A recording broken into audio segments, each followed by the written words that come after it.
Olá, mente! Certamente você já deve ter ouvido na novidade da CAPES. Começou a valer dia 1º de outubro deste ano, ou seja, 1º de outubro de 2023, a acumulação da bolsa para quem é pesquisador. Então, essa notícia, ela já tinha sido publicada, a gente estava no período de vacância, e a partir do dia 1º de outubro já começou a valer. Quero comentar as portarias com vocês e também trazer algumas reflexões diante do que tem nessas portarias. Vamos lá? Neste primeiro momento, eu trago a notícia da publicação dizendo que começou, na verdade, começaria a valer, mas já está valendo, no dia 1º de outubro, a acumulação de bolsas. Isso quer dizer que vai ser possível agora todos os programas flexibilizar.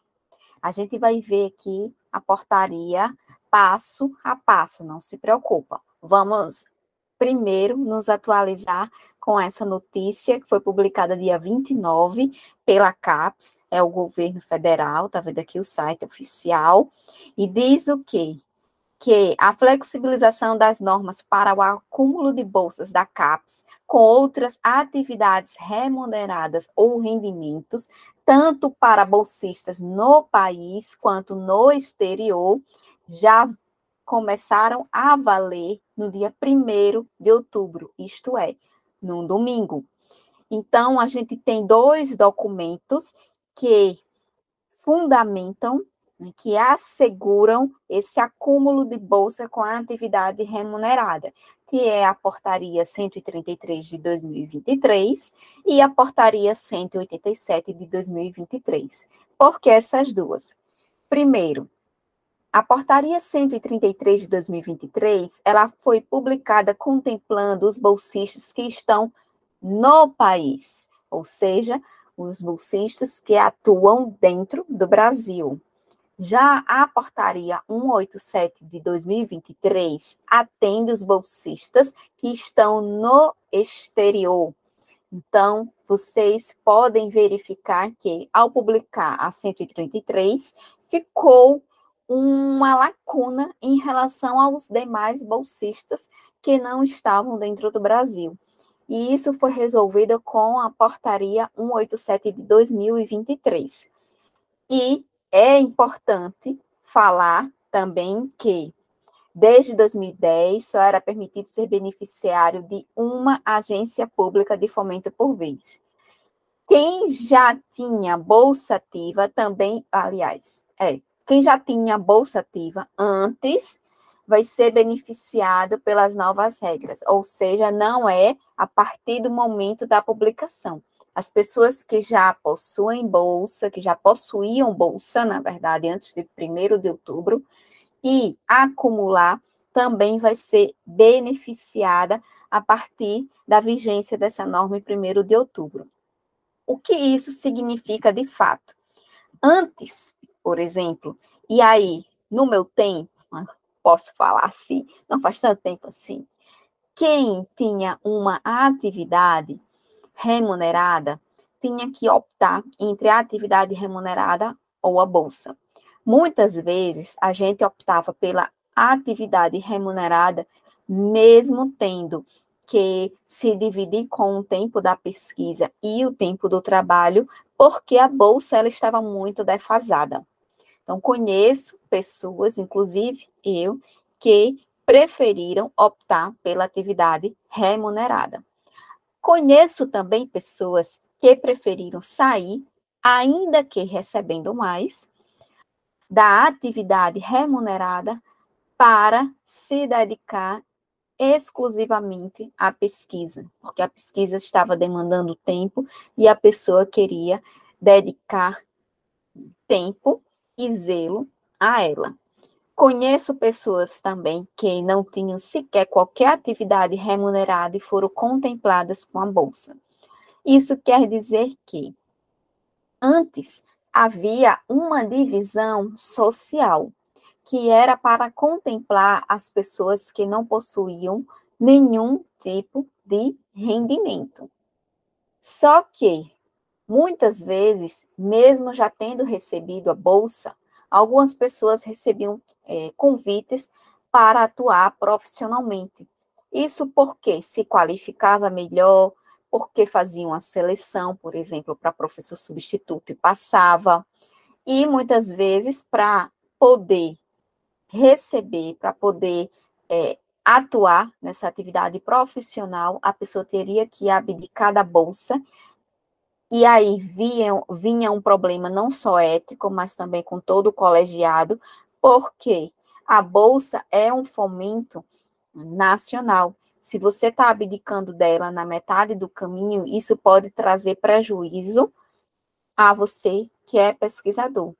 Conheço pessoas que tiveram, inclusive, que reembolsar a CAPES, porque não chegou a finalizar a pesquisa. Logicamente que isso é um outro caso, não envolve a atividade remunerada, mas para vocês terem uma ideia do nível de responsabilidade ao receber uma verba governamental.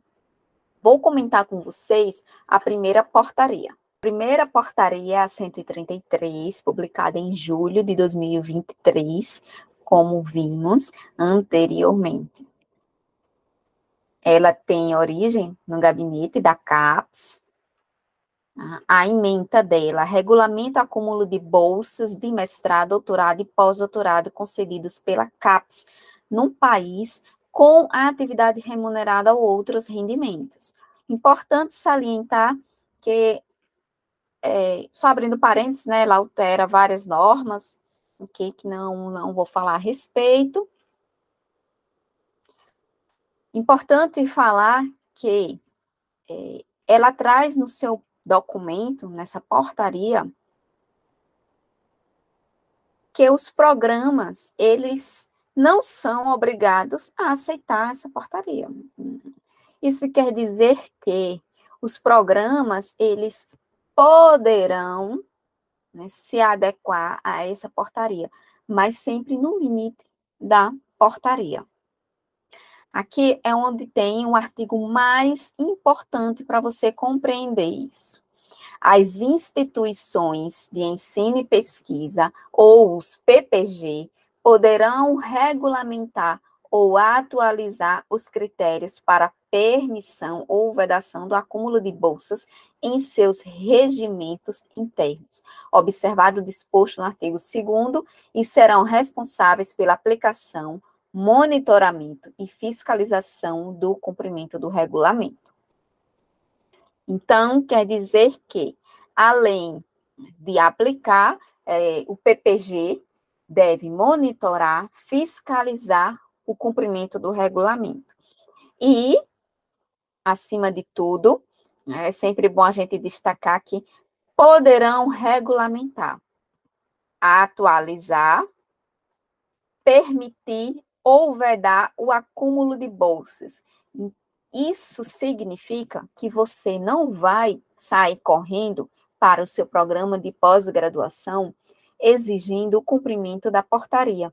Certamente isso vai passar pelo colegiado. O colegiado tem um representante discente que deverá, né, no seu ato democrático, reunir a comissão de discentes que já levará a opinião dessas turmas para a melhor decisão de voto no colegiado.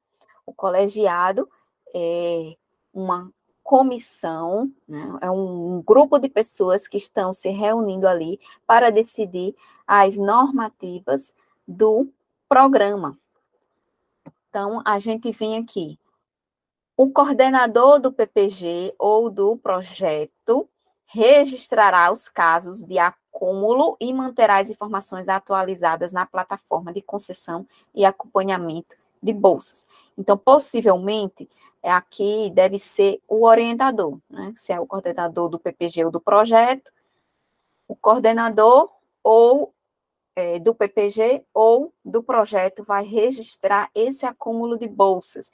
Ele não vai ficar em aberto com você recebendo a bolsa e tendo a outra atividade remunerada. Então, era esse artigo que eu quis destacar, o artigo 3º, para você ter calma, ter paciência, reunir com seu representante discente e ver e acompanhar o que é que vai ser decidido num colegiado. Agora vamos partir para a próxima portaria. Eu quero falar com vocês sobre a portaria 187, de 28 de setembro de 2023. Ela foi publicada já um dia antes da notícia que eu apresentei a vocês, já no finalzinho de setembro, perto da vigência, né, dessas duas portarias, porque ao publicar 133, ficou a lacuna a respeito dos estudantes, dos pesquisadores, na verdade, que são bolsistas da CAPES, mas que atuam no exterior e não no Brasil.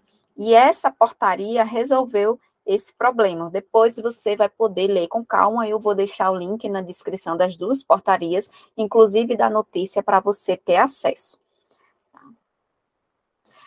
Do acúmulo de bolsas de mestrado, doutorado e pós-doutorado com outras bolsas nacionais ou internacionais em mesmo nível, financiadas com recursos públicos federais. Isso é ótimo para programas que recebem custeamento de empresas privadas do exterior. E não são poucos programas. A gente tem conhecimento em larga escala que os programas de computação recebem financiamento do exterior e muitas vezes o pesquisador ele abdica da bolsa da CAPES porque existe esse financiamento e muitas vezes ele é maior que a bolsa da CAPES. Termina que muitas vezes nenhum aluno de certos programas, isso é uma coisa muito específica, termina recebendo a bolsa da CAPES. Então, ficava um vazio, né? Tinha direito à bolsa, mas ninguém recebia porque não havia interesse ou porque já estava recebendo uma outra bolsa e aí dava incompatibilidade no recebimento de duas bolsas. Hoje, isso vai ser possível. Inclusive, eles poderão agora optar pelas duas bolsas e, a depender do programa de pós-graduação em computação, somar aí uns R$8.000 por mês, o que é justo, né, para uma atividade que é intelectual e que traz muito desenvolvimento, como é a pesquisa científica. Que isso se espalhe em todos os outros programas. Então, eu quero também fazer algumas reflexões com vocês a respeito dessas portarias, dessa possibilidade. Eu sei que algumas pessoas podem atrelar tudo isso como um critério de merecimento. Não estou dizendo que não é justo. Nem quero colocar aqui a minha opinião em xeque. O que eu venho fazer de verdade é trazer algumas reflexões. Então, quando você é aprovado em primeiro, segundo, terceiro, quinto colocado e o seu programa ele tem bolsa suficiente para todos os aprovados, isso é ótimo. Mas nem sempre é isso que acontece no Brasil. E aí, o que se adotava antes era o critério de merecimento, ou seja, ter sido aprovado nas vagas mais próximas ao primeiro colocado, e essa ordem ia seguindo até o último colocado. O outro critério para receber a bolsa era também não ter nenhuma atividade remunerada, o que implicava em uma justiça social. Por exemplo, quem tinha direito à bolsa e já atuava de forma remunerada, poderia optar. É um direito optar por uma e por outra. E, independentemente do que opte, a pessoa está no direito dela, no critério de merecimento. Mas, se a pessoa não quisesse abrir mão da sua atividade remunerada, aquela bolsa seguiria para a próxima pessoa da lista de aprovados e que não tivesse atividade remunerada, provocando aí uma quase igualdade de renda entre pesquisadores, tendo como sempre observação que a bolsa aqui no Brasil, ela não é 100% usada para pesquisa. Muitas vezes, o pesquisador, ele usa para se manter, porque, primeiro, não podia atuar de forma remunerada, segundo, porque o mercado de trabalho é bem enxuto, terceiro, também, porque muitas vezes a pessoa estava ainda numa imaturidade profissional, não tinha como trabalhar, de fato, às vezes é recém-graduado e, por exemplo, se quer uma carreira acadêmica, é difícil sair de uma graduação e já ser aprovado numa seleção para professor substituto, ou sair da graduação e atuar numa faculdade privada, numa escola. Hoje em dia se requer mais qualificação. O que pode acontecer? Pode acontecer de que pessoas que atuam de forma remunerada acumulem bolsas como a portaria permite. E o programa tenha pessoas com acúmulo de bolsas e pessoas sem nenhuma renda, ou seja, sem bolsa e sem atividade remunerada, o que aumentaria o nível de desigualdade entre o programa. Quando eu falo nível de igualdade, não estou dizendo que está igual, mas está trazendo condição daquela pessoa se manter numa pós-graduação. Se alimentar, pagar transporte, comprar algum material, seja um material usado, seja um material novo, seja uma xerox, enfim, qualquer coisa que viabilize a pesquisa daquela pessoa. Quando eu falo de desigualdade, é também nesse sentido. É impossibilitar uma pessoa que não tenha renda de concluir a sua pesquisa, porque passar 2 ou quase 4 anos fazendo uma pesquisa sem renda alguma é muito difícil. E aí, tem também uma outra coisa que eu quero trazer para vocês. Antes, se tinha pesquisador de dedicação exclusiva. Eu não estou falando que a bolsa é pouca para a CDE. Concordo que ela tem que ser melhor remunerada. Tá? Mas antes a gente tinha pesquisador de dedicação exclusiva. Hoje, a gente está abrindo margem para uma possibilidade de divisão de atividades, ou seja, aquela pessoa já não vai ser mais um pesquisador exclusivo, vai ser também um profissional do mercado. E aqui no Brasil, a gente está muito acostumado à não existência da função do cargo de pesquisador. São poucos concursos que estão com o código de pesquisador. E quando você vai para a universidade, você não tem nenhum código de pesquisador. Todos são professores. Então, para ser pesquisador da universidade, tem que ser professor. E é por isso que muita gente reclama de alguns profissionais que têm alto nível de titulação, tem muitas publicações, mas que tem péssima didática. A gente não sabe, na verdade, se aquela pessoa quis ser professor. Às vezes, só quis ser pesquisador, mas aqui no Brasil, para ser pesquisador, muitas vezes tem que ser professor. A gente não tem essa divisão, essa separação, e talvez, com essa portaria, isso se distancie muito mais. Uma outra coisa também, eu vou trazer comentários, como vocês podem ver a partir de agora, é que pessoas que já atuam no mercado profissional e desejam se qualificar, encontram dificuldade de se dividir em relação a tempo, a carga horária, para fazer as duas coisas. Então, veja bem, a gente tem opiniões de pessoas que já atuam, querem se qualificar e não encontram tempo, não possuem margem de liberação do superior, porque ou não tem pessoal disponível para substituir, ou não é interesse da administração, enfim, a gente pode abrir aí várias hipóteses.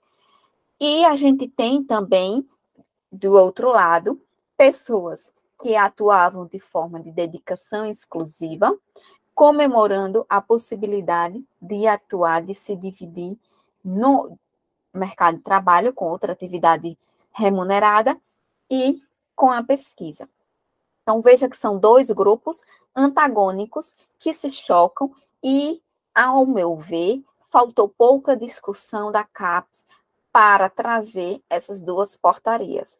O meu único receio, tá, é que se aumente o nível de desigualdade nos programas, não estabelecendo regras, acredito que, como existe o artigo 3º, como vimos, os programas, pelo menos em sua maioria, eles irão observar isso, que procure amenizar, ou pelo menos não distanciar um pesquisador de outro, dando muitas condições a um e impedindo praticamente que outro pesquisador continue no programa. Uma outra coisa também que faltou discussão em trazer se é isso mesmo que a gente precisa. Se a gente precisa de um pesquisador que se divida em duas coisas. Ou seria melhor trazer uma dedicação exclusiva, se seria melhor propor aos municípios, né, uma contrapartida para liberar, por exemplo, professores que já são efetivos para realizar um mestrado, um doutorado, dando abertura na sua carga horária. Faltou trazer políticas públicas de verdade, né, do meu ponto de vista, para melhorar a pesquisa, melhorar a qualidade dos pesquisadores no Brasil. O simples fato de trazer uma portaria que abrange a atividade remunerada, isso, de certa forma, a gente já tinha, né, não o acúmulo, logicamente, né, mas a atuação de profissionais dentro dos programas de pós-graduação e as inúmeras reclamações de que não conseguem se dedicar e também não conseguem o afastamento, porque o superior não libera. Então, a gente tem muita coisa para caminhar, não estou dizendo que essa portaria não vai trazer benefícios, a gente pode dizer que vai aguardar como boa pesquisadora. Eu prefiro dizer que estou a observar, principalmente o Instagram da CAPES, que eu considero um bom campo de pesquisa para saber temperatura das opiniões da população dos pesquisadores no Brasil.